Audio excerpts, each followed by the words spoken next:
பள்ளி சத்துணவு மைய சமையல் உதவியாளர் நியமனத்திற்கான தகுதிகள் கொடுத்துருக்காங்க. ஒரு 5 பாயிண்ட் கொடுத்துருக்காங்க. அதை பற்றி பார்ப்போம். ஃபஸ்ட்டு பார்த்திங்கன்னா, சமையல் உதவியாளர் பணியிடத்திற்கு பெண்கள் மட்டுமே விண்ணப்பிக்க வேண்டும். இதில் பார்த்திங்கன்னா ஃபுல்லாகவே பெண்களுக்கு மட்டும்தான் வேக்கன்சி. அடுத்ததாக பார்த்திங்கன்னா, வயதை பொறுத்த வரைக்கும் பொது பிரிவினர் மற்றும் தாழ்த்தப்பட்டோர் ஆகியோருக்கு பார்த்திங்கன்னா 2025 ஏப்ரல் 11 கொடுத்துருக்காங்க. அந்த தேதியிலிருந்து 21 வயது நீங்கள் பூர்த்தி அடைஞ்சவராக இருக்கணும். அடுத்து 40 வயதுக்கு உட்பட்டவராக நீங்கள் இருந்தால் அப்ளை பண்ணிக்கலாம்.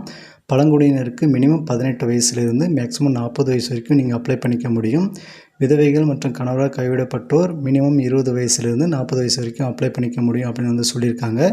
மாற்றுத்திறனாளிகளாக இருந்தீங்கன்னா அரசு நிர்ணயிக்கப்பட்ட அதிகபட்ச வயது வரம்பில் 3 வருடம் தளர்வு கொடுக்குறோம் அப்படின்னு சொல்லியிருக்காங்க. அடுத்து எஜுகேஷன் குவாலிஃபிகேஷனை பொறுத்த வரைக்கும் அனைத்து பிரிவினருக்கும் பள்ளி இறுதி வகுப்பு நீங்கள் 10th பாஸ் பண்ணியிருந்தாலும் ஓகே, அப்படி இல்லாதவராக இருந்தாலும் அதாவது பாஸ் ஆர் ஃபெயில் நீங்கள் அப்ளை பண்ணிக்கலாம் அப்படின்னு சொல்லியிருக்காங்க. அடுத்து தூர சுற்றளவு பார்த்திங்கன்னா, நீங்கள் அப்ளை பண்ணுற சத்துணவு மையம் உங்களுடைய பகுதியிலேருந்து 3 கிலோமீட்டருக்குள்ளே சரௌண்டிங்கில் இருந்தால் நீங்கள் அப்ளை பண்ணிக்கலாம். அதுக்கு மேலே இருந்தால் நீங்கள் அப்ளை பண்ண வேணாம் அப்படின்னு சொல்லியிருக்காங்க. அதுக்கடுத்து பார்த்திங்கன்னா, மாற்றுத்திறனாளிகளுக்கு குறைவான பார்வை திறன், உடல் இயக்க குறைபாடு, ஒரு கால், குணப்படுத்தப்பட்ட தொழுநோய், அடுத்து திரவ வீச்சினால் பாதிக்கப்பட்டவர்கள், குறிப்பிட்ட கற்றல் திறன் குறைபாடு மிதமான அப்படின்னு மென்ஷன் பண்ணியிருக்காங்க.